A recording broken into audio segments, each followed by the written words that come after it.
उपनिवेशवाद का भारतीय ग्रामीण समाज पर क्या प्रभाव पड़ा। साथ ही जानेंगे ईस्ट इंडिया कंपनी, राजस्व बंदोबस्त और सर्वेक्षण तथा 19वीं शताब्दी में हुए परिवर्तन के बारे में। तो चलिए एपिसोड की शुरुआत करते हैं।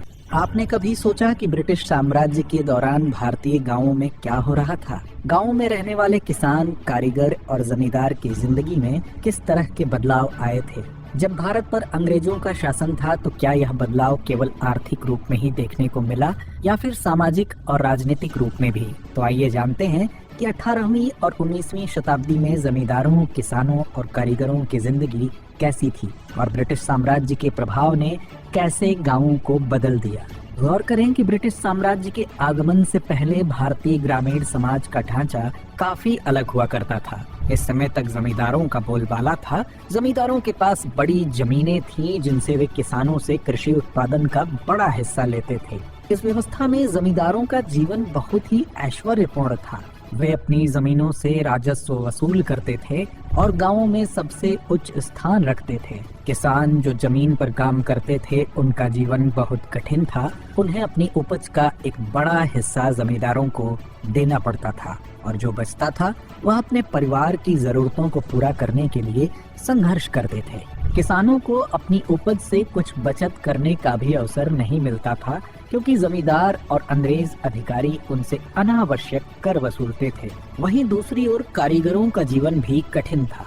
वे छोटे कुटीर उद्योगों में काम करते थे, जैसे बुनाई, लोहे के औजार बनाना, मिट्टी के बर्तन बनाना आदि। उनका जीवन सीमित आय पर निर्भर था और उन्हें अपनी कला में दक्षता के बावजूद सामाजिक और आर्थिक शोषण का सामना करना पड़ता था। कारीगरों को अपनी कला के लिए सही मूल्य नहीं मिलता था क्योंकि वे अंग्रेजों द्वारा लाए गए औद्योगिक उत्पादों के मुकाबले महंगे और कम प्रभावी थे। वहीं ब्रिटिश साम्राज्य ने भारत में अपनी सत्ता स्थापित करने के बाद कई प्रशासनिक सुधार किए जिनका सीधा प्रभाव ग्रामीण समाज पर पड़ा। 1793 में चार्ल्स कॉर्नवालिस द्वारा पेश किया गया परमानेंट सेटलमेंट एक महत्वपूर्ण सुधार था। इसके तहत जमींदारों को जमीन का मालिकाना हक दिया गया और उन्हें एक निश्चित राजस्व सरकार को देना पड़ता था। इस सिस्टम का मकसद ब्रिटिश सरकार को एक निश्चित आय प्राप्त कराना था। हालांकि इसका सबसे बड़ा असर किसानों पर पड़ा।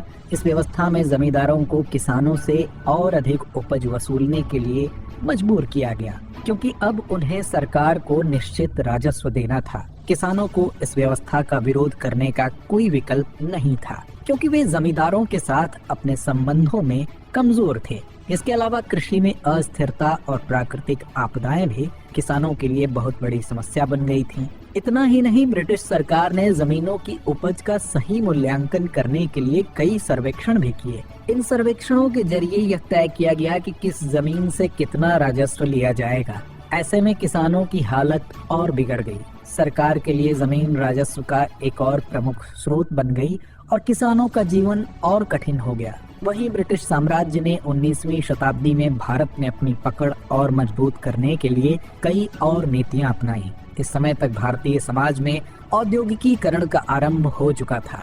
ब्रिटिश साम्राज्य ने औद्योगिक उत्पादों का बड़े पैमाने पर उत्पादन किया और भारतीय कारीगरों के उत्पादों का बाजार समाप्त कर दिया। और जमींदारों की स्थिति में भी बदलाव आया। जहां पहले वे बड़े जागीरदार थे, अब उनकी सत्ता धीरे धीरे कमजोर होने लगी। औद्योगिकीकरण, नए व्यापारिक रास्ते और कानूनी बदलावों के कारण जमींदारों के अधिकारों में कमी आई। हालांकि इन बदलावों के बावजूद जमींदारों ने अपनी स्थिति बनाए रखने के लिए किसानों का शोषण जारी रखा। अब उन्हें नए प्रकार के करों और कर्ज की अधिकता का सामना करना पड़ा। इसके अतिरिक्त कृषि में बदलाव, प्राकृतिक आपदाएं और ब्रिटिश सरकार की नीतियां किसानों के लिए समस्याएं पैदा करती रही।